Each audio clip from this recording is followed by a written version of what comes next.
Jesus in John 8 says, I am the light of the world. When making that declaration, Jesus knew that people would need light, even if they don't always want it.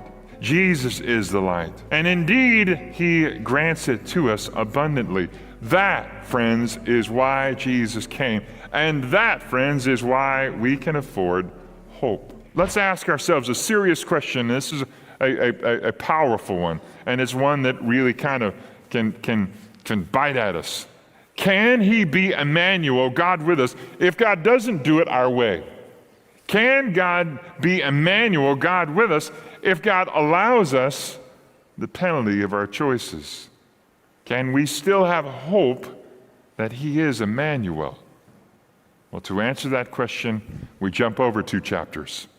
It's not that the intervening time is unimportant. It's that in the interest of time, we're going to move ahead to chapter 9. Because here's where the promise takes shape. If Emmanuel really is God with us, and if our promise and hope is in Emmanuel himself, this virgin son, then let us see where he will lead us. Because sometimes the darkness seems overwhelming. Into the darkness steps the light of life. Isaiah 9. Probably the most significant prophecy that we have anywhere in the Old Testament about Jesus and his mission, about his identity and God's power in carrying it out. Here is where hope comes in. And notice when it arrives, when darkness is the heaviest. Now, if we had some of our friends who teach physics or study physics for a living, they would tell us there's no such thing as darkness. There's only the absence of light. Well, I would submit to you something other than that. Darkness can feel overwhelming, even if it doesn't exist. It can feel like it's choking us out. When Isaiah spoke here in chapter 9, verse 2, about people walking in darkness and the land of deep darkness, people understood just like they do now. Darkness hides, darkness obscures, darkness cloaks, darkness provides cover for rebellion. Darkness creates opportunity for despair to rise up and strangle us. Darkness shadows truth and gives cover to all manner of deception. Darkness, it causes us to wonder, is the light ever going to shine again? We live in a culture where darkness is considered normal and light is considered unusual, even terrifying. Thus, we are called to embrace darkness. But let me tell you about darkness. Darkness has creatures who prefer the dark. One of those animals, I should say varmints, cockroaches. Aren't you glad you came to church for that image, huh? They prefer the dark. They lurk in the corners, under the edges of furniture and behind appliances. They don't like the truth revealed about them because the truth is so very hideous.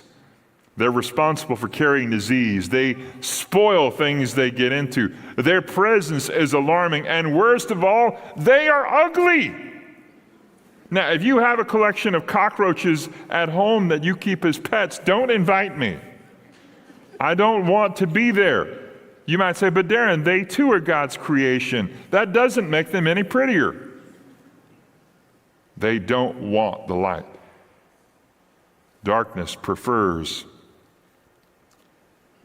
things that hide. But you know, when our son was small, we watched a lot of Disney Junior. Anybody ever watch that channel? Doc McStuffins was a show on that channel. Let me just tell you, I miss Doc McStuffins' show now that he's outgrown that. And here's why. In one particular episode called We Can Light the Night, Doc and her stuffed animal friends that come to life when no one else is around teach a frightened medieval knight the truth about shadows, the upside-downness of one who is a knight who's supposed to be so brave is terrified by darkness, by shadows. He sees monsters and dragons, and he's worried about it. The truth is, Doc and her friends set out to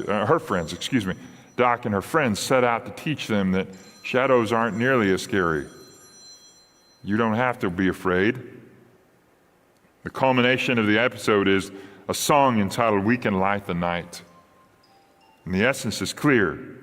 When the truth comes on, the light reveals what is there. I want you to grab your cell phone for a second, would you? Some of you already have them in your hands, I bet you. I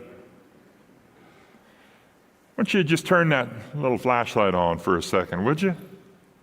And here's what we're going to do. We're going to turn the house lights down because I want you to see this, all right? These little lights, can you see how much light they give off? If we had the shades closed, we won't do it, but if we had the shades closed and our Christmas lights off, it would be overwhelming how powerful these little lights are. Well, this is what it means. It only takes a little light to overpower any kind of darkness. You can put your phones down. But I want you to think about this because here's the thing. The light shines to reveal truth. The whole reason Jesus came is to bring light. He wanted to chase away the darkness. He knows its power. He knows its strangling capacity. He wanted to come and bring a change. That's why the people who walk in darkness have seen a great light. It's Jesus. Those who dwell in a land of deep darkness, on them the light has shone. That's Jesus.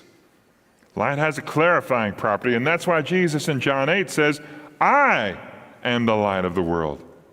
When making that declaration, Jesus knew that people would need light, even if they don't always want it. Jesus is the light.